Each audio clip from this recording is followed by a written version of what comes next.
Assalamualaikum warahmatullahi wabarakatuh.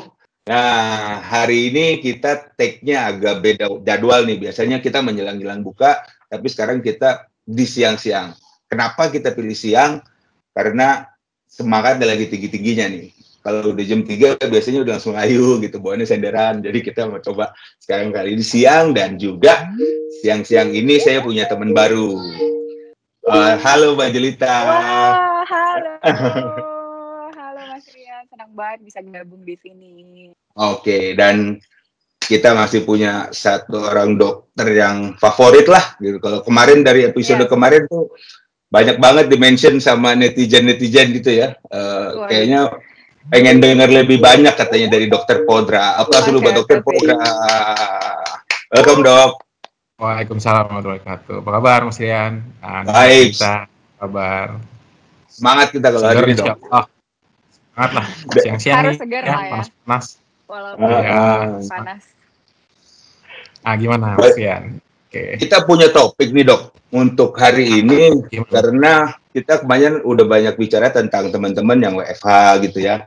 Nah tapi sebenarnya sebagian dari teman-teman kita itu sekarang lagi berjuang dok di tengah-tengah pandemi COVID. Tapi teman-teman yang di proyek itu adalah orang-orang yang bikin kita masih punya produksi dan bikin kita semua masih gajian dan masih bisa makan gitu dok. Nah, kita mau tribute buat teman-teman proyek yang saat ini memang masih terus berproduksi, meninggalkan keluarga, dan bahkan dok, mereka yang proyeknya masih berjalan, mereka udah pasti lebaran itu di proyek. Dan ini mungkin akan baru kejadian pertama kalinya di IKA, seluruh tim manajemen proyek nggak pulang kampung, nggak mudik, nggak pulang kampung.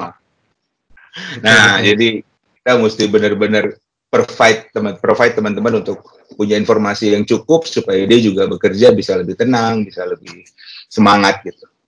Nah, monggo silakan Mbak Jelita. Jadi aku mau nanya nih, biasanya kan aku juga sempat ke proyek kan. Nah, proyek itu bebannya, orang-orang proyek itu, dokter bebannya tuh dominan lebih banyak mengeluarkan energi daripada orang-orang kantor. Sebenarnya orang-orang kantor yang di dalam gedung gitu. Apa sih bedanya sebenarnya untuk kalau kebutuhan kalorinya tuh beda nggak sih untuk orang kantor yang di indoor dengan orang proyek yang di lapangan? Ya betul Mbak Jelita. Memang kalau di kami ke spesialis okupasi ini istilahnya ini adalah gizi kerja ya, untuk gizi para pekerja nih. Karena kita tidak bisa membedakan kita harus membedakan antara teman-teman yang bekerja di proyek gitu ya, atau mungkin teman-teman yang bekerja di kantor gitu ya, ini berbeda. Karena gizi kerja ini juga pengaruhnya macam-macam ya, terutama lebih ke arah kita kalau ngomongin teman-teman ya harus bekerja, berarti kan kita ngomongin masalah produktivitas ya, masalah produktivitas bekerja. Ya di sini juga teman-teman juga pasti berbeda dengan yang kita, karena satu aktivitas mereka pasti berbeda sama kita. Dari segi ringan, sedang, beratnya pasti mungkin mereka cenderung ke arah sedang dan berat dibandingkan kita yang duduk di kantor aja gitu ya, yang lebih pasif gitu ya. Selain itu juga karena dia aktivitas berat, jadi dan juga harus maintain kan untuk ketahanan fisiknya, kapasitas kerjanya, ini kan juga harus dijaga gitu. Jadi memang berbeda sekali Mbak ya dengan yang teman-teman yang nantinya misalnya di kantor atau di rumah gitu ya.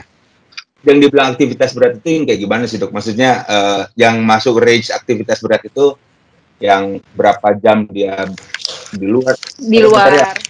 Ya baik, pada prinsipnya kan kita kerjakan 8-10 jam ya, hampir kurang lebih seperti itu ya. Ya hampir sama, hanya saja kegiatan beda. Kalau ada beberapa sumber itu menyatakan gini Mas, kita baginya lebih gampang gini, ada ringan, sedang, dan berat gitu ya Mas Mbak ya.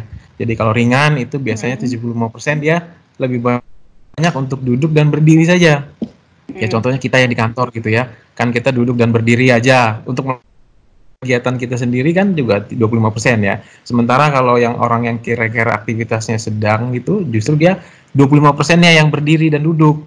75% ini yang kerja gitu ya. Contohnya misalnya ibu rumah tangga itu juga bisa dibilang sedang karena dia duduk berdirinya jarang, dia lebih banyak misalnya nyetrika, ngepel, nyapu gitu ya.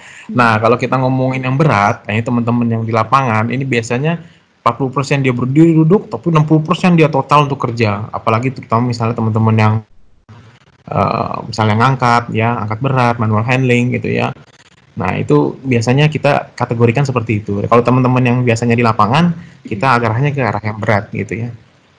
Dok, aku juga mau nanya nih, satu pertanyaan lagi. Sebenarnya komposisi yang ideal untuk kandungan makanan seperti protein, karbohidrat, gizi, lemak, dan vitamin itu seperti apa untuk orang-orang proyek ini, Dok? Menurut dokter seperti apa? Ya, betul Mbak Jelita tadi udah nyebutkan semua ya. Sebenarnya memang prinsipnya kita pun baik kita ya maupun teman-teman yang di rumah ataupun yang di proyek, kita harus memperhatikan adalah balance-nya. Ya, jadi jangan lupa di sini balance itu sehat seimbang ya pola makannya. Memang ada istilahnya ada komposisinya masing-masing ya. Ya mungkin saya nggak akan menjabarkan terlalu detail ya, bahwa sebenarnya kita harus punya tiga konsep dulu nih. Yang pertama kan kalau kita makan nih harus ada sumber energi ya, satu. Yang kedua ada yang pembangun. Yang ketiga adalah sebagai pengatur ya. Nah di sini yang sumber energi utama itu adalah karbohidrat, protein, dan lemak ya. Sementara kalau yang pengatur gitu ya, untuk fisiologi biasanya mineral, vitamin, dan air. Kalau untuk yang ketahanan tubuh ya, pembentuk sel tubuh, biasanya kita ngomongin protein juga mineral dan air.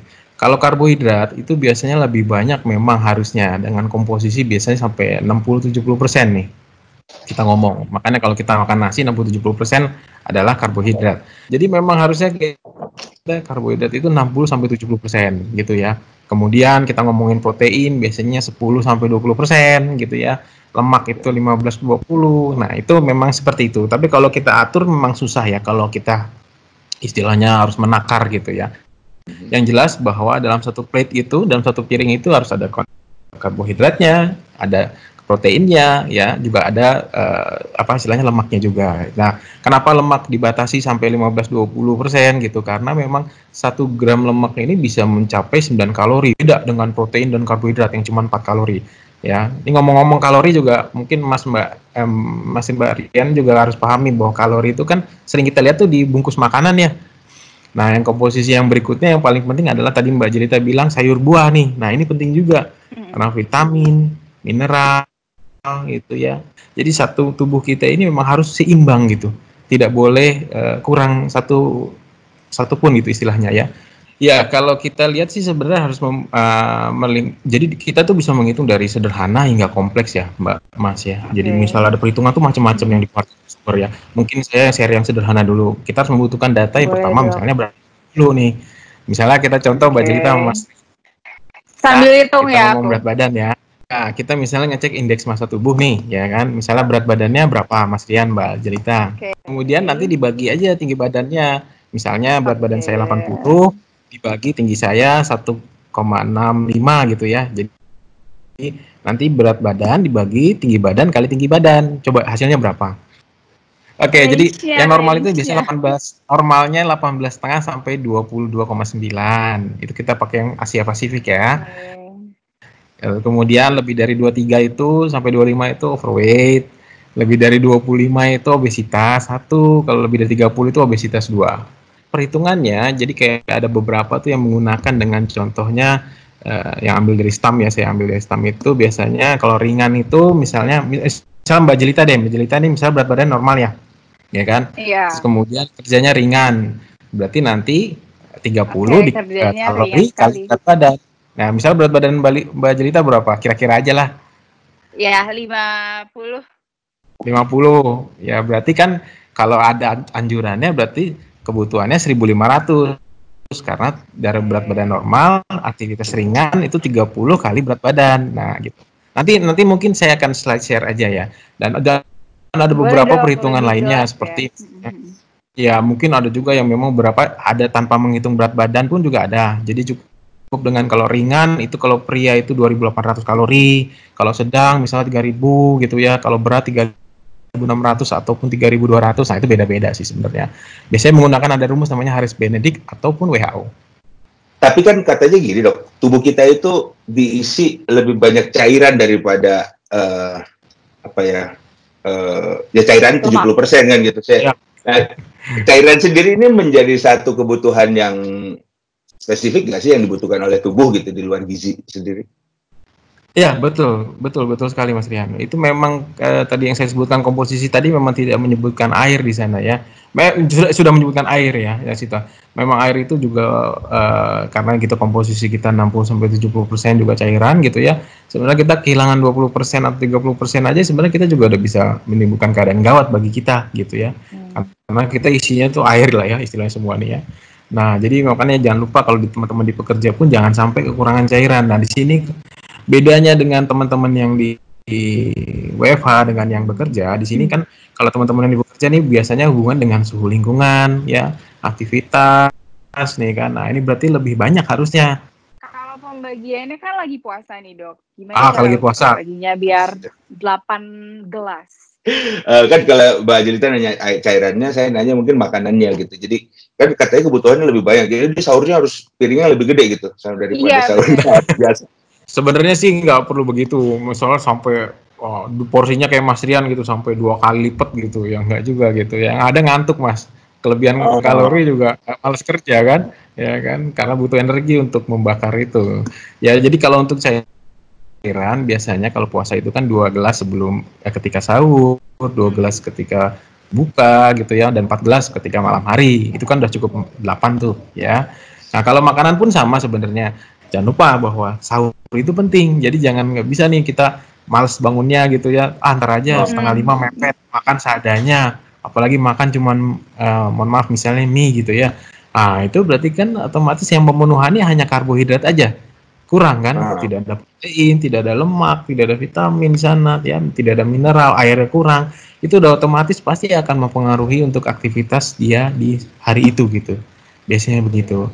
Dan dengan begitu produktivitasnya masih tetap bisa kita jaga lah ya Dok dengan betul. Ya jangan lupa cairan juga tadi ya. Kita juga ada satu indikator ya kalau kekurangan cairan. Mungkin teman-teman di pekerja bisa gampang ngetesnya. Dari apa biasanya Mas? Dari urinnya aja.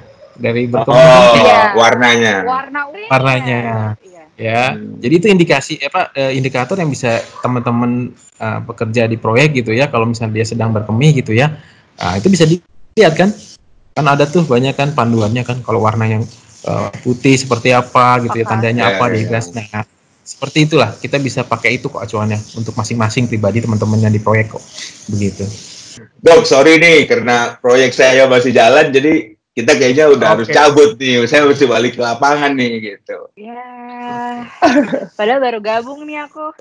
Berarti Mbak Jelita masih mau bertahan di sini, Dok. Kita masih punya topik-topik yang nggak kalah menarik. Mbak Jelita punya pesan apa buat teman-teman di proyek? Jaga kesehatan aja sih yang pasti. Jangan kayak Mas Rian overweight. Ini. Oke. Terima kasih banyak atas kehadirannya semua di sini dan semoga apa yang kita bicarakan ini juga bisa bermanfaat buat teman-teman yang di proyek. Makasih banyak, sampai ketemu lagi. Terima kasih dokter. Terima kasih. Assalamualaikum warahmatullahi wabarakatuh. Waalaikumsalam.